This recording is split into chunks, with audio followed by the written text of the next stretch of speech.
Là, c'est grosse vidéo, je sais pas si ça va vous plaire, mais je trouve que c'est intéressant, un article de sofoot.com, le lien dans la description bien entendu. Gros article qui est très long, je l'ai survolé, bah, on va le découvrir ensemble, et ça parle de FIFA Ultimate Team. Alors au passage, moi je suis jamais caché, j'en ai même fait une petite vidéo là-dessus, j'adore ce mode de jeu, j'adore les modes de jeu avec des cartes, des machins, des trucs à collectionner. Ouais, je suis comme beaucoup de gens, moi j'assume. Mais c'est vrai que les dérives, le fait, ben, tu payes, t'es plus fort, ça, faut éviter. Moi, au passage, jamais j'ai mis une seule monnaie IRL, enfin, vrai, enfin, du vrai argent, un seul centime d'euro, dans un mode de jeu Ultimate Team. Ça m'intéresse pas. Puis même, j'aime progresser lentement, j'aime pas progresser trop vite. Parce que, imagine, tu claques, je sais pas combien, et t'as tout d'un coup. Euh, Bah voilà, qu'est-ce qui te reste à faire? T'as plus de marge de progression. Voilà. Et encore cette année, je trouve que je suis arrivé à avoir une équipe un peu plus forte, plus rapidement que l'année dernière, que dans le FIFA précédent. Mais bon, c'est assez bizarre. Après, je joue pas qu'à ça. Hein. Ultimate Team, j'y joue généralement quand j'écoute une émission en fond, la radio, ou que j'ai le casque et que je parle à quelqu'un au téléphone. Bref, enfin, c'est souvent une alternative d'autre chose derrière. J'y joue pas que pour jouer, ça m'occupe pendant que je fais autre chose. J'aime bien faire plusieurs choses à la fois. Oui, je veux dire pour un homme, c'est spécial. Mais voilà. Bref. Après, voilà, j'aime bien le mode de jeu, j'aime bien FIFA. Mais c'est vrai que les dérives et le fait bah, de claquer de l'argent pour quelque chose qui est aléatoire, donc tu sais pas ce que tu achètes avec ton argent finalement, parce que tu n'es pas sûr d'avoir de bonnes cartes, tu sais pas ce que tu vas avoir concrètement, c'est de l'aléatoire, donc c'est spécial. C'est un débat, il y a eu beaucoup de dérives, et l'article de SoFoot a l'air très intéressant là-dessus, je l'ai survolé, on va le découvrir ensemble. Voilà. Mais SoFoot, c'est vraiment, j'aime beaucoup SoFoot. Allez, c'est parti, le lien dans la description, il y en a pour un moment, je sais pas, la vidéo va durer super longtemps, c'est pas grave, on s'en fout. Je sais que ça plaît pas les vidéos de plus de 10 minutes, mais pas grave, à un moment donné, ça intéressera qui ça intéressera. La face sombre de FIFA Ultimate Team. Franchise vidéoludique, parmi les plus populaires au monde depuis son apparition en 1993, FIFA, dont le dernier opus sort ce vendredi, n'a pourtant jamais reçu autant de critiques. Au centre des débats et des passions, FIFA Ultimate Team Foot, son mode de jeu le plus populaire et véritable poule aux œufs d'or pour Electronic Arts Sport, qualifié d'injuste, accusé d'inciter massivement de la dépense, voire carrément de reprendre des mécanismes de jeu de hasard, Foot voit peut-être le modèle économique sur lequel il s'est bâti depuis 11 ans vaciller, décryptage. Et oui, c'est totalement du jeu de hasard, c'est de l'aléatoire. Tu mets de l'argent, c'est aléatoire. Image fantastique. Ça, c'est l'image de SoFoot, là, elle est fantastique, là, franchement, avec les cartes derrière et la moula qui, qui tombe de la manette. Elle est merveilleuse, cette image, elle est malsaine, mais elle est merveilleusement bien faite. 10 février 2009, depuis la veille de la tempête attends. 10 février 2009, depuis la veille, la tempête Quinten fait s'abattre sur les deux tiers de la France un vent à décorner les bœufs. Un temps à rester tranquillement chez soi, à traîner sur YouTube ou attraper sa petite manette et faire un petit FIFA. Ça tombe très bien, c'est précisément ce jour que choisit Electronic Arts, éditeur américo-canadien du jeu. Pour l'instant, la grande nouvelle, le 19 mars, FIFA 9 va se greffer un tout nouveau mode de jeu, un DLC, pour Don Loadable, content, baptisé FIFA 09 Ultimate Team.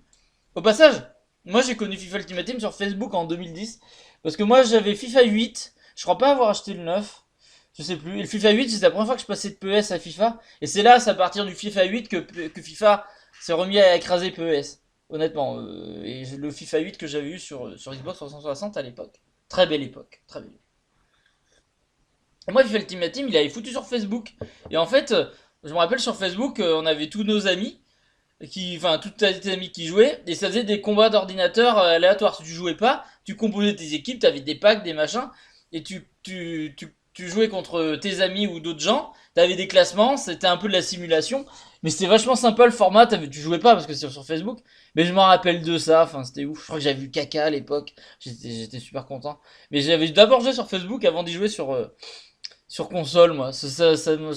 C'était super, tout le monde y jouait, tous mes amis y jouaient, c'était marrant. Et c'était pas prise de tête, hein. Et t'avais pas besoin d'avoir FIFA pour y jouer. T'avais pas besoin du jeu pour y jouer. Le principe est simple, un jeu de cartes virtuel dans lequel on ouvre des pochettes pour obtenir des joueurs, stade, maillot et entraîneur à collectionner, afin de composer son équipe ultime et les traîner dans le jeu. Ronaldinho, Rooney, Setch, mais aussi Kevin, Curiani ou Tranquillo Barnetta, érigi FIFA de l'époque, peuvent afficher des visages conquérants. Ils viennent de poser la première pierre d'un véritable empire. Donc là, c'est une image de FIFA 19, de FIFA 9. Et d'ailleurs, les looks des cartes et tout. Enfin, je vais pas mettre la vidéo parce que avec les droits d'auteur, j'ai pas le droit de vous montrer ça. Sinon, la vidéo sortait pas. J'ai essayé de vous faire des vidéos en montrant d'autres vidéos par moment. Et le souci, c'est que des fois, ça dépend ce que c'est, mais ma vidéo ne pouvait même pas se mettre en ligne. Parce que c'était direct striké, quoi. Bref. Donc, mais le look de FIFA Ultimate Team d'avant était rigolo. Mais le principe était déjà bien installé, quoi. Le monstre de Frankenstein. Aujourd'hui, difficile de passer à côté du phénomène. 11 ans après son lancement, Foot est devenu plus gros que FIFA lui-même. Et c'est vrai. Alors, moi j'ai joué qu'à Ultimate Team, je vous le dis, même moi, je suis un peu accro d'une certaine façon. Mais par contre, le mode carrière, il paraît qu'il est vraiment pas mal. Je pense que faudrait que je m'y lance. Et ça, peut-être que ça peut se faire même un peu sur la chaîne. Mais il faudrait que je fasse des cuts. C'est ça, ça serait des moments trop longs. Mais ce qui est bien, on peut simuler les matchs, et ça, c'est ce qui me plaît. Parce que des fois, en mode carrière, je m'en fous de jouer. J'ai plus envie de gérer des choses que jouer, moi, perso. Enfin bon, après, c'est mon avis, mais pourquoi pas, pourquoi pas. Si EA se refuse de donner des chiffres détaillés sur le nombre de joueurs actifs sur ce mode de jeu, ce qu'il rend public permettent d'en mesurer l'ampleur. Ultimate Team est, selon leurs mots, le mode le plus populaire du jeu qui compte parmi les plus vendus au monde. 25 millions de joueurs uniques revendiqués pour FIFA 20. Et le jeu le plus vendu de France sur l'année 2019 selon les données du Shell. Plus que le volume de joueurs, une autre donnée permet de mesurer réellement l'importance de foot dans la galaxie d'EA. Selon son dernier rapport trimestriel de 2019, les modes Ultimate Team de ces trois jeux de sport, donc il n'y a pas que sur FIFA, FIFA, Madden et NLH, représenteraient à eux seuls 28% des recettes nettes de l'entreprise tout court, quoi. Vous voyez, écoulées soit 1,4 milliard d'euros, dont une partie substantielle provenant de foot. À titre de comparaison, en 2015, les modes Ultimate Team n'avaient rapporté à FIFA que 580 millions d'euros. Et en fait, c'est ça qui est dingue, c'est que, regardez, 28% des recettes de l'entreprise. C'est-à-dire que même ça écrase même un jeu Star Wars ou machin qui a vu aussi des abus comme ça. Le Star Wars Battlefront, ils s'étaient fait engueuler, ils avaient dû revoir leur politique. Mais bref, c'est incroyable. Et c'est vrai que moi aussi, c'est le mode que je joue le plus. Par contre, celui-là que j'avais bien aimé, c'est de la mise à jour pour la Coupe du Monde 2018. Là, il y avait un habillage super sympa et on paquait que des joueurs de fou. En fait, là, t'avais zéro frustration. Parce que même si tu allais pas d'argent, moi j'avais paqué des joueurs de fou, je me rappelle, c'était trop bien, quoi. Et celui-là était le meilleur. J'avais trop kiffé. Peut-être même trop facile, mais c'était sympa, quoi. Des sommes qu'on n'atteint pas vraiment par hasard. Or, depuis quelques temps, les fondations sur lesquelles Foot a amassé son trésor de guerre sont pointées du doigt avec de plus en plus de véhémence par les adeptes du jeu. Ça fait des années que je ne joue plus.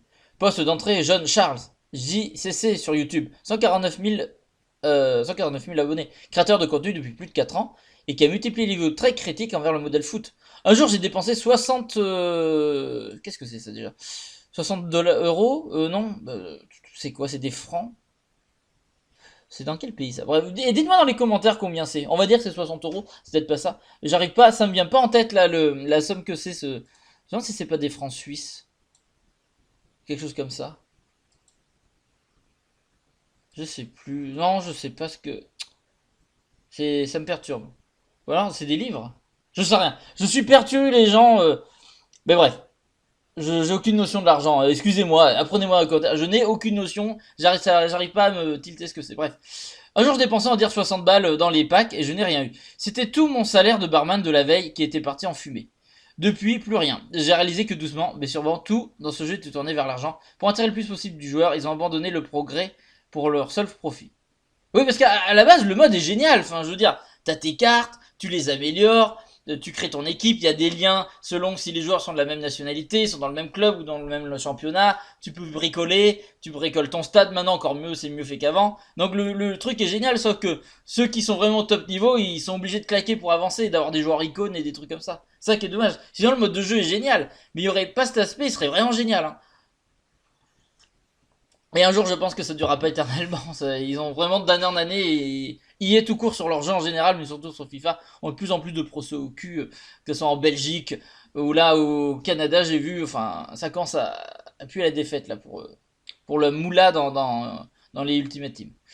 Foot est ce que le monde du jeu vidéo appelle le Live Service Game, LCG. Un jeu dont le contenu évolue en permanence afin de maintenir les joueurs impliqués le plus longtemps possible. De manière générale, les LCG s'articulent autour de microtransactions.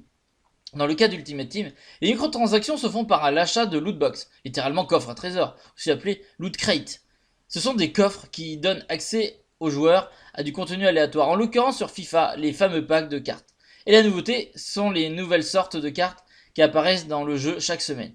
Des pochettes de cartes peuvent être achetées soit avec des crédits, monnaie virtuelle, obtenus au compte-gouttes en jouant des matchs, soit avec des points FIFA. Achetable contre de l'argent bien réel dans la boutique du jeu, la route vers son équipe ultime se divise donc en deux voies, une rapide et une simple, lente et fastidieuse. Et la première, vers laquelle EA pousse ses joueurs, nous y reviendrons, implique de mettre la main au porte-monnaie. Ils ont rendu ça très facile de réunir en dépensant de l'argent et très dur de faire sans. Poursuit Jeune Charles. Sans dépenser, il faudrait passer 15 heures par jour, tous les jours sur le jeu, pour une équipe qu'on faisait avec des meilleures cartes, ils le savent. Et ça c'est chaud, parce que je trouve que cette limite de jeu, je crois que les matchs c'est 6 minutes. Mais en vrai, tu perds plus de temps que ça. Parce qu'en vrai, entre les pauses, les arrêts de jeu, les machins, le ci, le là, tu passes au moins le double, 12 minutes des fois. Enfin, faire un match en ligne ou un match de clash d'équipe, c'est super long. Et ça qui est chiant. Je veux dire, c'est clair, moi je fais toujours ça. C'est pour ça que j'y joue. Quand je fais un truc à côté, que j'écoute soit une émission, je vous dis, une vidéo YouTube ou une émission de radio ou un podcast, ou alors que j'appelle des amis ou ma famille, bah des fois je fais ça, moi j'aime bien faire plusieurs choses en même temps quand je vous dis, et j'y joue pendant ce temps-là. Mais c'est vrai que d'y jouer sans, j'ai l'impression de perdre du temps dans ma vie, quoi. Donc voilà, et c'est vrai que ça dure trop longtemps les matchs, et du coup t'es obligé de passer un temps fou. C'est ça, à la rigueur. Enfin bon, c'est vrai que ce système de paiement est pénible, mais à la rigueur il diminuerait, je sais pas, des matchs à 4 minutes ou à 5 minutes, ça serait peut-être déjà mieux, quoi. Putain, c'est trop long, moi je trouve c'est trop long. Au moins pour les clashs d'équipe, quoi. Le match en ligne, je peux comprendre, allez, 6 minutes, ok, parce que bon, c'est long. Mais les clashs d'équipe, il y aurait moyen de faire des matchs moins longs, quoi. C'est des matchs contre l'ordinateur, même si c'est des équipes qui existent par des équipes de vrais joueurs, c'est l'ordinateur qui les joue, donc là, moyen de mettre moins quand même. Putain, on n'a pas de temps à perdre. À ce point-là, là déjà, ça serait moins frustrant, juste si c'était moins long, au moins un clash d'équipe. Pay to win, sociologie et comportement de Tari. Contrairement à d'autres, LCG très populaire comme Fortnite où les achats intégrés sont uniquement cosmétiques, ça c'est vrai, finalement c'est pas le... Ça fait envie, mais c'est piégeux aussi. Parce que des fois c'est un peu la honte quand t'as pas un skin, que t'as le skin de base. Des fois il y a des gamins, on se fout de leur gueule. Et c'est con, hein, ça vous paraît peut-être risible, mais il y en a c'est ça. Et on se fout totalement de leur gueule, et puis ils piquent la carte bleue des parents, puis hop, on crache la moula. Est-ce que l'on achète sur foot, ce sont des améliorations potentielles de son équipe, ça te permet d'être plus fort, c'est vrai. Potentiel. Car rien ne garantit que l'argent investi ne rapporte. Pour beaucoup de joueurs, Ultimate Team est progressivement devenu ce que l'on peut appeler un pay to win, où les plus gros dépensiers ont de facto plus de chances d'avoir de meilleures armes en main et donc de gagner. C'est vrai, on peut pas le nier. Même si tu joues bien, les mecs, il a Zidane, il a Cantona en légende, enfin en icône, je sais pas, il a Messi, Cristiano Ronaldo, Mbappé. Ah, il va te défoncer, hein. À un moment donné, il ira plus vite que toi. Trois boîtes super bons. Si toi t'as des joueurs qu'à 80, bah, il va te défoncer, hein. À un moment donné, pfiou, ça va faire Speedy Gonzalez, ça. Tu auras Mbappé, pfiou, pfiou, dans tous les sens et t'auras rien compris à ta vie, quoi. Depuis quelques années, la compétition a pris une place de plus en plus grande au cœur de foot. Et gagner est devenu un enjeu qui pèse dès la sortie du jeu. C'est l'un des seuls jeux e-sport où tu es obligé de mettre des sous pour performer, estime Gabriel Aka, Gabo X, joueur compétitif mais non professionnel. Sur FIFA 20, il a dépensé presque 500 euros de sa poche pour des packs, d'imaginer 500 euros dans du vent. Et en plus, le pire, c'est quand tu fous de l'argent, et bien dans le FIFA d'après, tu le récupères jamais. Donc tu fous de l'argent dans un truc virtuel, et qui en plus ne te servira pas sur le long terme. Quand tu achètes un DLC, le DLC tu l'as tout le temps, ça prolonge ton jeu, tu l'as tout le temps. C'est discutable, mais tu l'as tout le temps. Tu l'as à vie après. Que là, sur Ultimate Team, eh ben, le prochain FIFA, parce que tout l'argent que t'as mis sera pas remis à jour. Les 500 balles que t'as mis, ils reviendront pas sur le FIFA 22, par exemple.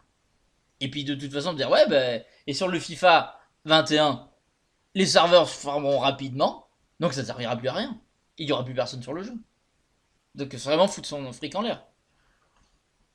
Après lui, les compétiteurs, il est obligé. À la fin, ça se trouve, c'est sponsor ou tout simplement même ce qu'il va gagner derrière, ça va le rembourser. Mais bon, lui-même le concède. Regardez, c'est énorme pour un jeu, concède-t-il. Et il a fait partie de ceux qui ont dépensé le moins. Les pros sont tous soutenus par des équipes qui leur donnent, ouais, c'est ce que je disais, qui leur donnent des grosses sommes d'argent au début du jeu pour financer l'achat de pack et avoir immédiatement les meilleurs joueurs. À bon de John Charles. C'est rarissime de voir un joueur pro qui n'est pas soutenu financièrement. Un autre professionnel de l'industrie abonde. J'en connais des pros qui peuvent claquer 50 000 euros, putain de merde. Mais c'est de l'argent foutu en l'air, même pour du e-sport, là, je suis désolé. Putain, tu peux investir tellement de choses dans la vie avec 50 000 euros. Et parfois, 1 500 € rien que pour 2 heures de stream. C'est assez disparate. Mais les gros pros, ceux qui émargent à 10 000 € par mois de salaire, hors prime de cash prize, sont assez tarés pour claquer ce genre de somme. Les comportements de... Mais oui, parce que même si tu gagnes d'argent, que c'est pour ton truc, me dis pas que t'as besoin de lâcher 50 000 € dans un jeu vidéo, même si c'est ton gagne-pain, ça fait quand même un gros investissement. Parce que même avec 500 €, je pense que t'as suffisamment de bons joueurs pour aller loin à un moment donné. Comme quoi là ça devient une addiction grave. Ça dit 50 000 €, tu peux t'acheter un petit appart, un truc comme ça. Enfin, je parle à Limoges. Je parle à Limoges, attention. Je parle à Limoges. Vous excitez pas. Et chez nous la vie est pas chère. Un petit appart. Mais bon, merde, c'est quand même une somme conséquente, 50 000 €. Putain. Les comportements de tarés qui sont devenus au fil des années le modèle à suivre par la masse des joueurs, une aubaine pour Electronic Arts qui met allègrement en avant les créateurs de contenu les plus populaires dans la promotion du jeu. Les packs opening, dans lesquels les euros sont déversés par milliers, sont l'une des principales attractions de FIFA sur YouTube et les plateformes de streaming, où sont regardés des millions de personnes en somme. Jouer à foot, c'est avant tout ouvrir des packs. De toute façon, il y a plein de vidéos.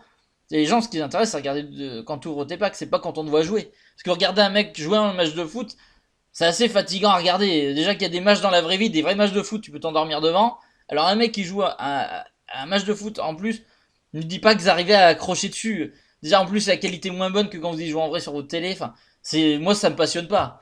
C'est vrai que moi aussi, des fois, ça m'arrive de regarder les mecs ouvrir les packs, ça me fait marrer. Je vous le dis, moi aussi, je me mets pas hors du truc, je me fais avoir. Sauf que moi, j'ai pas passé le cap de dépenser du fric là-dessus. Et j'espère jamais le passer. Mais je comprends, moi aussi, je préfère regarder les packs, c'est plus marrant, les réactions, les trucs, que voir jouer comme ça. Moi, ça, ouais, déjà que des vrais matchs, des fois, on peut s'endormir, je vous dis. Alors, enfin bref. Je comprends ceux qui aiment les packs, voir les ouvertures de packs, je comprends. Ce qui nous ramène à des récompenses potentielles évoquées plus tôt. Lorsqu'on ouvre un pack sur foot, même avec de l'argent réel, absolument rien ne garantit que l'on obtiendra une récompense à la hauteur de notre investissement. C'est ce que je vous disais. Même pour des pochettes qui peuvent coûter jusqu'à environ 20 € pièce, le contenu est quasiment totalement aléatoire. Et Electronic Arts entretient un certain flou autour de la probabilité de tirer les meilleures cartes, celles qui valent le plus. Ça, c'est clair que c'est bizarre. Après, ce qui est intéressant dans FIFA, dans cette Ultimate Team, ce qui est intéressant, c'est aussi le fait, moi j'aime bien, c'est la revente joueur. Tu t'achètes un joueur et tu le revends plus cher que ce que tu l'as acheté. T'essaies de faire des affaires. Ça, c'est bien. Et ça, à la rigueur, ça serait bien que ce soit plus mis en avant. Parce que si tu le fais avec des vrais joueurs et tout, ça serait plus mis en avant. Et même, ça serait bien pour t'entendre pour s'échanger des cartes entre potes. Mais ça chierait leur business. Mais ça serait bien que t'entends, au moins une fois par semaine, on puisse faire un échange avec un pote ou se faire des transferts entre amis. C'est un jeu de cartes. Ça serait bien de s'échanger des cartes ou comme Pokémon, quoi. Je veux dire, on peut transformer. Ils transformeraient ça comme ça serait génial. Mais hélas, non. Mais pourtant, ça serait vraiment cool de pouvoir s'échanger des cartes entre copains. Voilà, il te manque un joueur et tout, tu peux les échanger. Ça serait bien. Ça serait le beau FIFA Ultimate Team qui me ferait rêver. Mais je suis naïf. Quand les récompenses sont prévisibles, attendues, on observe souvent une pause dans l'engagement après l'obtention de la récompense. C'est pourquoi on est venu, donc on peut s'arrêter, explique un article de psychologue et spécialiste de l'expérience utilisateur dans le jeu vidéo Celia Oden, se basant notamment sur les travaux du psychologue comportementaliste américain B.F. Skinner. Alors que quand les récompenses sont variables et imprévisibles, on gagne un engagement plus régulier sur la durée, car on sait qu'on a une chance d'obtenir à nouveau de bonnes réponses si on continue à ouvrir des lootbox. En gros, l'incertitude quant à la récompense, tout en sachant qu'elle sera potentiellement exceptionnelle à force d'essayer, est le levier psychologique efficace pour tous les joueurs impliqués dans le jeu. Mais oui, moi ça marche sur moi. J'adore l'aléatoire en plus. Moi ça me... Alors ça va, je sais m'arrêter, mais ça me rend tout petit peu accro, je vous l'avoue. J'adore l'aléatoire dans la vie en général. J'adore le hasard, tout ça. Même si pour moi le hasard ou l'aléatoire c'est quelque chose que notre cerveau peut pas expliquer. Ça a forcément un sens, mais comme l'être humain, notre cerveau n'est pas assez évolué pour l'expliquer, ben... Pour moi, c'est tout simplement, c'est quelque chose, voilà, qu'on sait pas expliquer. Mais ça m'a toujours passionné, et ça passionne l'humain en général, la torture. Ça vous rappelle quelque chose, les récompenses variables ne sont pas une mauvaise chose en soi, tempère Oden. Ce qui commence à être très discutable d'un point de vue éthique, c'est lorsque ces récompenses variables sont liées à de la monétisation. Car nous savons qu'elles auront tendance à inciter les joueurs à payer plus pour augmenter leur chance d'obtenir quelque chose de cool. Là, les lootbox se rapprochent des jeux de hasard. Le casino dans la console dans une maison. Sur ce point, maître Karim Moran Lawazi est beaucoup plus catégorique. On a pris le sport numéro 1, il a fait rentrer dans une console. On a mis des règles de casino en ligne. On a mis la console dans une maison. On a donné une manette à un enfant. Et on a dit, vas-y, éclate-toi. C'est Las Vegas dans un jeu de foot. Mais il a tout résumé. C'est excellent ce qu'il vient de dire. C'est Las Vegas dans un jeu de foot. Avec son confrère son confrère, monsieur Victor Zaguri, sont l'origine d'une récente plainte avec les constitutions de partie civile contre les EA Sports pour de loteries prohibées, tenues de jeux de hasard et pratiques commerciales trompeuses. Pour eux, aucun doute, foot à tout du jeu de hasard, mais accessible à tous sans avoir à respecter les règles et les obligations devant les autorités nationales. Et c'est vrai que ça, c'est limite, c'est limite. Parce que t'as pas besoin d'avoir une machine à sous chez toi. Je crois qu'il y a un truc comme ça. Ou alors faut pas qu'elle soit en fonction, que tu peux mettre des pièces dedans. Je sais pas, mais il y a une histoire comme ça, je crois. Plus le système de pack en lui-même, ils estiment également qu'EA manipule frauduleusement son marché. La taxe de 5% de crédit ponctionnée par EA sur chaque transfert entre joueurs. C'est comme la taille au casino, insiste Moran Lawazi. Comment aujourd'hui sont-ils capables d'expliquer ça, sinon par la volonté de réguler un marché? Il cite un autre exemple mémorable dans l'histoire récente du jeu. En 2013, EA Sport introduit dans le jeu les légendes. Ah oui, comme les Zidane, les Ronaldo, tout ça, enfin voilà. Les joueurs qui jouent plus, mais qui étaient Maradona, tout ça, ouais, Pelé, du lourd quoi. Et c'est ce qui fait, c'est les cartes qui font le plus rêver tout le monde, franchement, complètement. D'ailleurs pour moi, ces joueurs-là ont toujours plus de charisme que les joueurs d'aujourd'hui, j'ai du mal à... Je suis un vieux con sur ça. Ici, un autre exemple mémorable. Les cartes des joueurs iconiques sont en tête d'affiche. Un Pelé noté 95. Le 2 janvier 2014, 3 mois après la sortie du jeu, 3 Pelé apparaissent subitement pour la première fois sur le marché transfert, tout listé entre 15 et 16 millions de crédits d'unités, et tout venant du même compte, suivi d'un employé d'IA. On a fait donc croire à la communauté que les Pelés sont dans les packs. Ce n'est pas le cas. Et ça c'est grave. Le seul qui les a en réalité, c'est le type de chez EA, qui les a introduits sur le marché transfert. C'est Xasper Victor Zagouri. Et ça c'est très grave. Ça c'est très grave. A minima, ça ressemble à une pratique commerciale trompeuse. À maxima, à une escroquerie et une manœuvre frauduleuse qui crée l'illusion pour inciter à la dépense. Il appartiendrait au juge de se prononcer. Ça c'est grave. Ça c'est grave. On te fait croire que c'est possible. Regardez, hop, je cite le jeu, pas j'en mets dans les marchés. Regardez, il y a des gens qui l'ont eu. Regardez. Donc vous pouvez les avoir dans les packs. Et si vous voulez les avoir rapidement, claquez de la moula.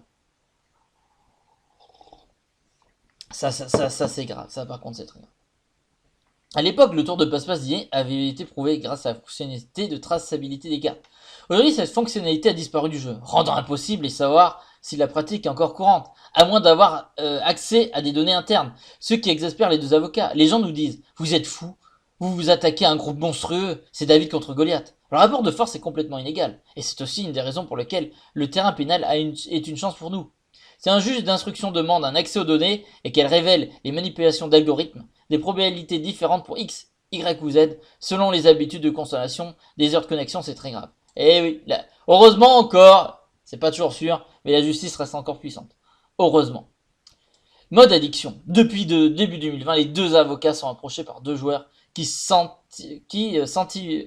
lésés et décident de porter les premières plaintes isolées.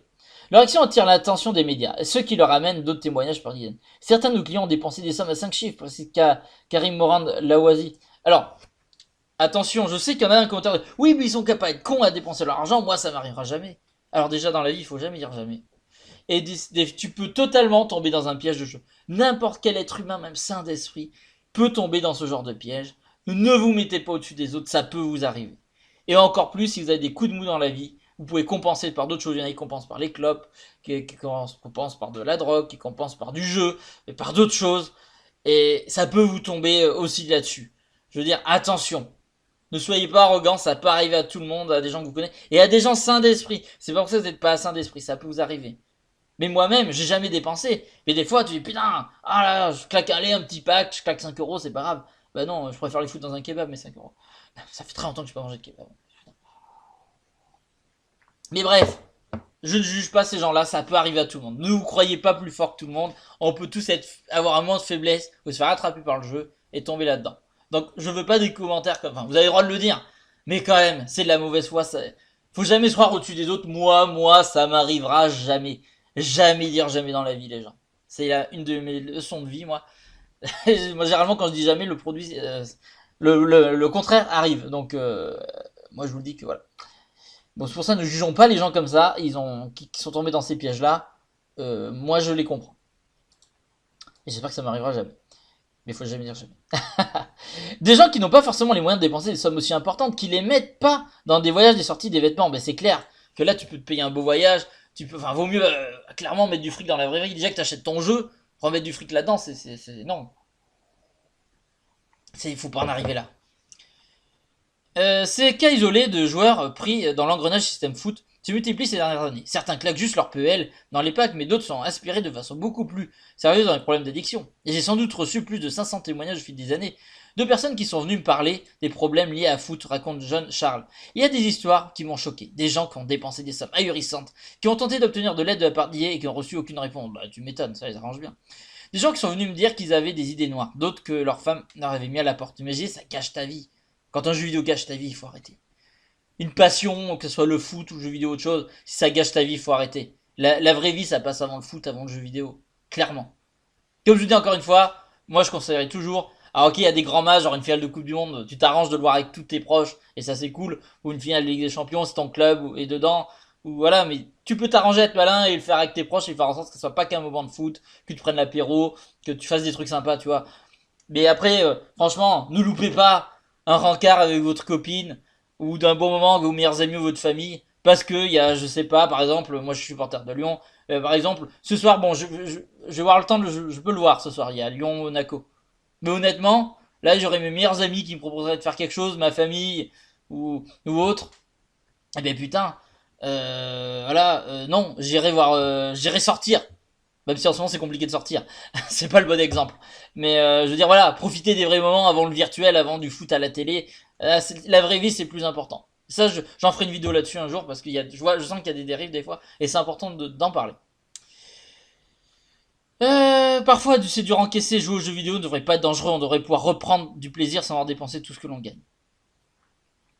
Ça, alors, l'article est long, je suis désolé. Mais comme je vous dis, mettez-le en mode audio plutôt, ça sera peut-être même plus intéressant. Voilà. Chez John, comme chez les deux avocats, ont un même constat, une partie non négligeable des personnes happées dans cette spirale de dépenses sont des mineurs, forcément très clients des jeux de football, ce qui ponctionne les comptes bancaires des parents pour s'acheter des packs. 99% des parents à qui j'en ai parlé n'avaient aucune idée de l'existence des microtransactions. Putain, mais les parents, intéressez-vous à ce que font vos gamins. Ça aussi, ça c'est agaçant. T'as des enfants, tu t'intéresses à leurs loisirs et tu cadres ça. Joue avec eux. Fais des trucs, intéresse-toi. Ça sert à quoi de faire des enfants si tu t'intéresses pas? Et encore, c'est ce que c'est. Enfin, je suis pas parent. Je connais beaucoup de parents. Je sais que la vie, des fois, t'es crevé, t'as pas tout le temps, voilà, entre tes enfants, ton travail, c'est la maison, le ci, le là. C'est pas facile. Mais prenez le temps, c'est méga important. Franchement, regardez les dérives que ça fait, quoi. 99 des parents à qui j'en avais parlé n'avaient aucune idée des microtransactions dans FIFA ont été choqués, affirme John. Il n'y a pas de contrôle sur l'achat des packs pour les mineurs. Et en plus ça, on a multiplié les sources d'apprivoisement pour acheter des points, regarde Victor Zaguri. Carte bleue, forfait téléphonique, achat en physique. On parle de sommes qui peuvent paraître dérisoires, mais pour certains foyers, c'est la fin des haricots. Eh ben attends, tu perds 100 balles, ça peut te foutre à découvert. Hein. Et même moins des fois. Ben oui, la vie est pas facile. Et je dis, les donneurs de leçons, oui, moi ça m'arrive jamais, ils sont nuls les gens. Arrêtez, ça peut arriver à tout le monde. Révolution de voleurs. Face à la montée de ces cas, le vent est lentement mais sûrement en train de tourner, ça c'est vrai. À ce jour, les lootbox passent encore plus sur le radar de la plupart des législations relatives aux jeux de hasard. Ce qui les préserve par exemple de la note 18 ans et plus, ou du pictogramme jeu d'argent et PEJ, l'organisme pan-européen qui classifie le jeu vidéo. Ce qui concerne les simulations ou présentations des jeux de casino. Le problème c'est qu'il n'y a pas de définition universelle à ce qu'un jeu de hasard. Chaque pays a la sienne et l'applique comme l'entend. Explique Dirk Bosman, directeur des opérations du PEJ, des lootbox. L'organisme a évidemment un œil au-dessus, ce qui veut réfléchir à faire les choses correctement. Pas si évident. Ça ne ferait aucun sens de classer ces jeux 18+, poursuit Bosman. On aurait une catégorie trop vaste tous les jeux, l'extrême violence retrouve à côté d'une situation de foot. C'est pas les mêmes trucs. Mais à la rigueur, comme les réseaux sociaux, moi, c'est mon avis, voilà, moi je les mettrais qu'aux gens majeurs. Je suis peut-être extrême, mais tous les réseaux sociaux ou l'accès à FIFA Ultimate Team, eh bien tu dois présenter ta carte d'identité en photo, machin, tu dois prouver que t'es majeur pour jouer. Par exemple, tu as le droit de jouer à FIFA, mais pour aller au mode Ultimate Team, il faut que tu prouves une carte comme quoi tu es majeur. Mais bon, c'est de l'utopie. Parce que les gamins, ils seraient frustrés. Et Electronic Arts ne laisserait jamais passer ça. Ça leur ferait perdre du monde, quoi. Et bon. Les parents ne comprendraient pas que leurs enfants ne puissent pas jouer à un jeu de foot. Au lieu de ça, PEJ a fait un premier pas en avant pour la décision en mai dernier d'ajouter une mention spéciale sur la boîte de jeu concernant les lootbox, avertissant l'acheteur des achats intégrés, inclus des récompenses aléatoires. Une mention qui apparaît bien sur FIFA 21, entre parenthèses au dos de la boîte. Alors il est où? C'est où? Attendez, c'est où?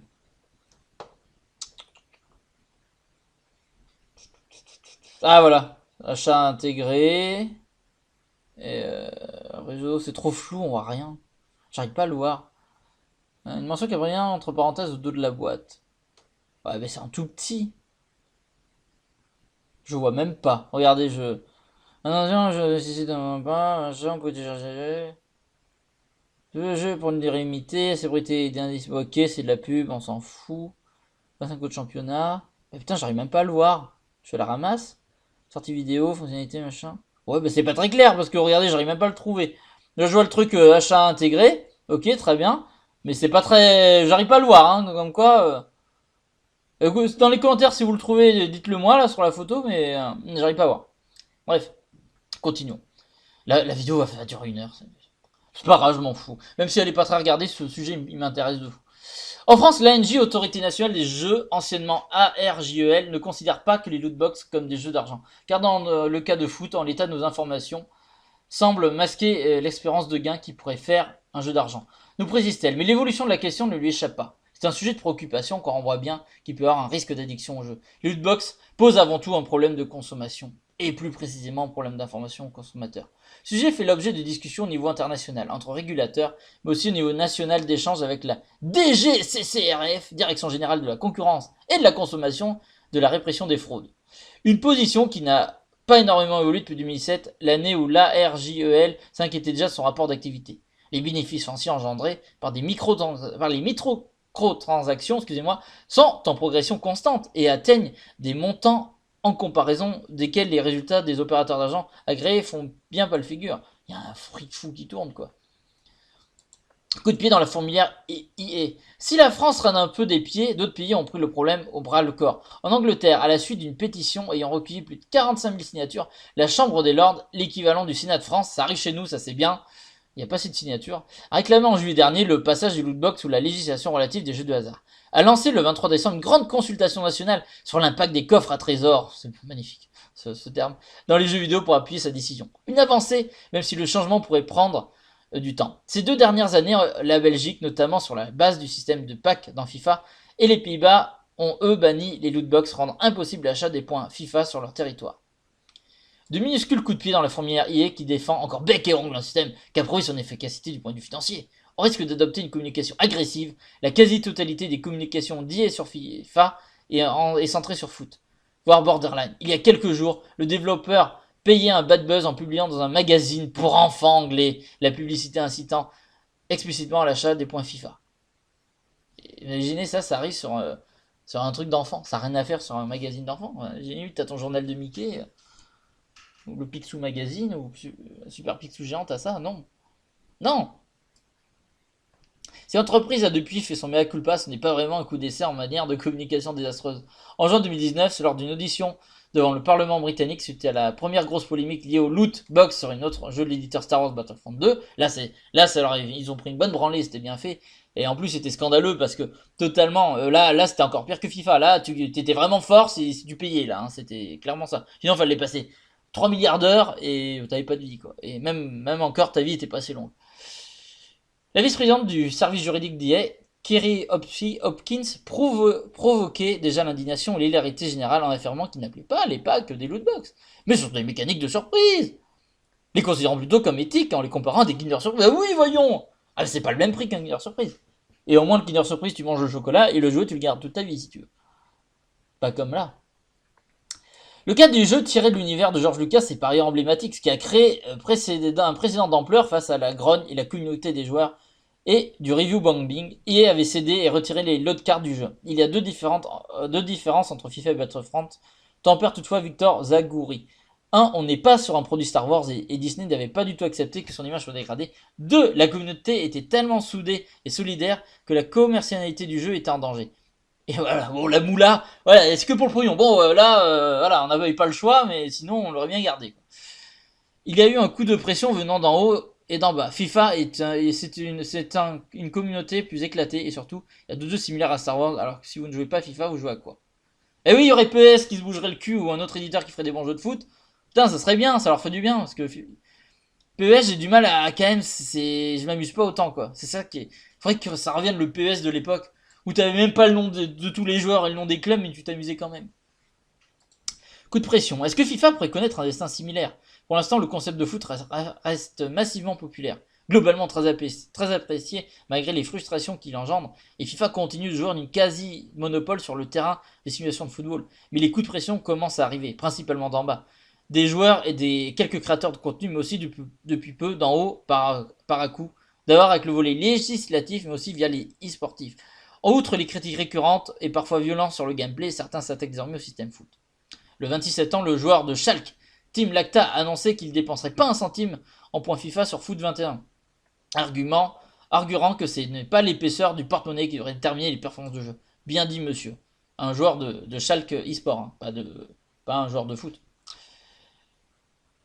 Son club l'a soutenu et a annoncé que l'argent qui aurait dû servir à lui acheter des points FA serait reversé à la fondation Robert Enke qui soutient la recherche sur la dépression et les maladies cardiaques chez les enfants.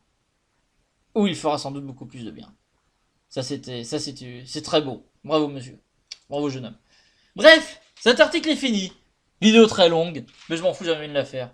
Peut-être que vous n'aurez pas la patience de la regarder ou l'écouter jusqu'au bout. Je vous conseille plus de l'écouter et de faire autre chose à côté. C'est le plus sympa. Mais bref, même si moi j'adore FIFA Ultimate Team, il faut que les choses changent. Regardez les désastres que ça peut créer. Mais je pense que le vent tourne. Et que ce combat va petit à petit gagner du terrain et Electronic Arts va être obligé de capituler. Comme ils ont fait sur Battlefront. Mais dans tous les cas, même si j'aime bien ce mode, j'aime bien FIFA, ça c'est pas possible. Et ne tombez pas dans le piège, oui, mais les gens ils sont bêtes, moi ça m'arriverait jamais, je vous dis, attention, ça peut arriver à tout le monde.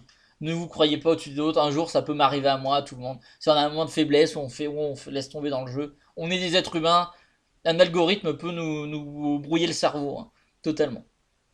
Donc n'oubliez pas, voilà, jouez un peu à FIFA, mais essayez de pas claquer même si vous avez claqué, je vous juge pas. Je vous dis, je peux le comprendre. C'est humain. C'est, voilà. Et puis il y en a, ils vont me dire, oui, il vaut mieux claquer du fric là-dedans que dans un paquet de clopes. C'est sûr. Bon, le mieux, c'est de pas dépenser dans les deux. Mais encore une fois, je suis qui pour juger? Personne, et je comprends tout le monde. Je suis pas, on n'est pas, personne n'est au-dessus des autres. On est tous des êtres humains. Bref. Mais la vraie vie, c'est mieux quand même. Donc voilà.